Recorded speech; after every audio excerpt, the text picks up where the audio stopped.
اللہ تمہاری اولاد کے بارے میں تم کو ارشاد فرماتا ہے کہ ایک لڑکے کا حصہ 2 لڑکیوں کے حصے کے برابر ہے،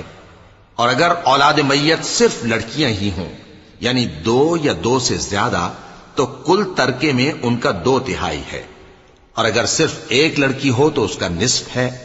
اور میت کے ماں باپ کا یعنی دونوں میں سے ہر ایک کا ترکے میں 6واں حصہ ہے، بشرطے کہ میت کی اولاد ہو،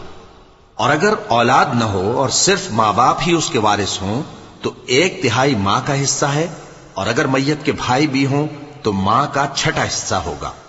اور یہ تقسیم ترکہ میت کی وصیت کی تعمیل کے بعد جو اس نے کی ہو یا قرض کے ادا ہونے کے بعد جو اس کے ذمے ہو عمل میں آئے گی۔ تم کو معلوم نہیں کہ تمہارے باپ دادوں اور بیٹوں اور پوتوں میں سے فائدے کے لحاظ سے کون تم سے زیادہ قریب ہے؟ یہ حصے اللہ کے مقرر کیے ہوئے ہیں، اور اللہ سب کچھ